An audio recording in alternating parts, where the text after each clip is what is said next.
Men ödümi ayamadım hiç yerde.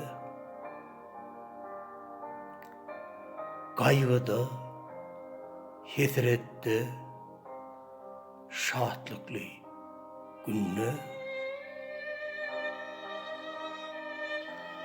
Ağlamda geň gally terki dünýäler. Bagtlylar geň galyp bakty gülemde.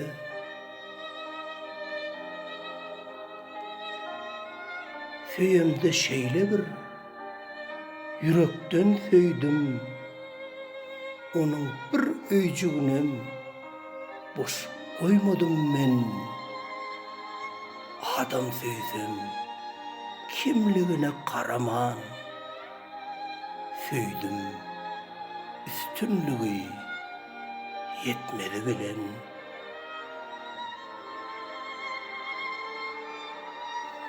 Maňa bolsa beýdip ýörme diýdiler. Seniň bu bolşuňa diýerler tentek. Senen tek ýaş ahyr saňa gor gerek. Seniň bar geljegiň öňünde entek.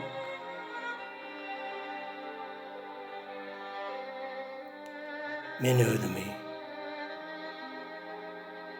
ayamadım hiç yerde. Gorun gutarır diýip etmedim müýnü. Kä söýenim üçin urdular meni. Kä kadawym üçin söýdiler meni.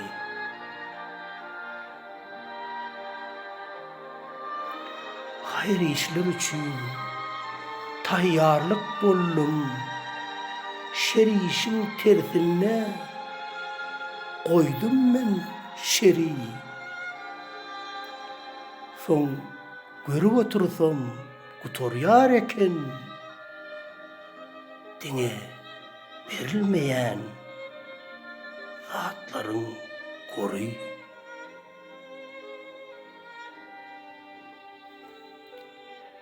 Diňe söýmeýänliň, köýmeýänleriň özgäni beýgelçek ajaýyp syry bir gyzyl manatday gizleýänleriň gutorýar ekeni ýürekde gory.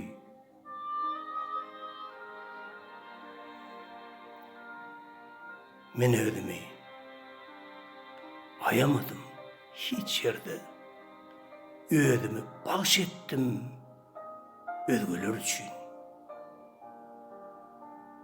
Doğru, käte adar berýär yüregim, oňum başga zatdan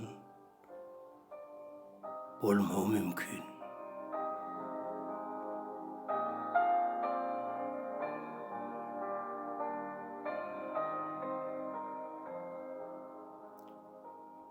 Gurban-Nazar Ezizow, Türkmenistanyň halk ýazgysy.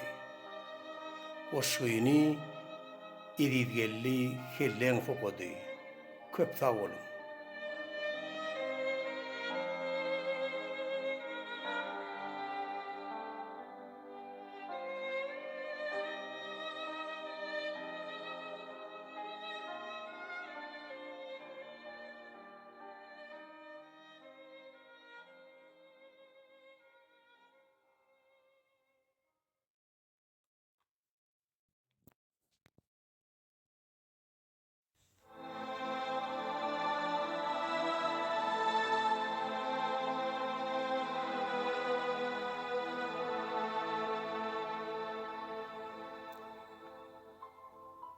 Kara saçlaň dökülüp, örten ünne yüzüňi, men saçlaryň üstünden öpdüm ala gözüňi. Ýöne ara ýol düşdi, gijeler aýym meniň gally, uzakda gally. Kara gözlerin senin.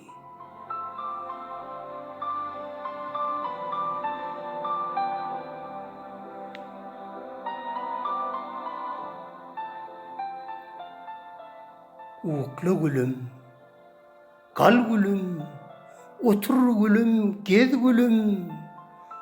Şahadaki ağlanma, yanağın etsin çalım.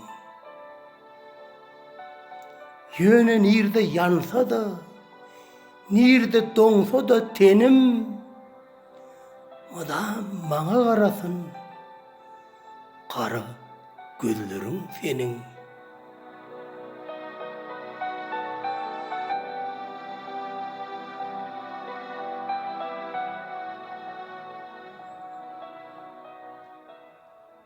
Şatlığı, gamı bilen, aylanıp dur kocaşar. Onun özüne yetik, aladası derdi var. Bir maksadım yengletmek, ağır derdini onun. Güç versin şu işimde, kara gözlerin senin.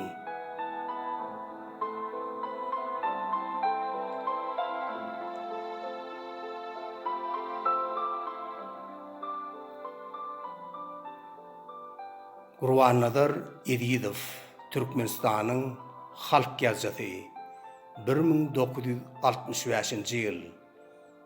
Goşuyni Edidgelli hellen fokudu. Köp sağ olun.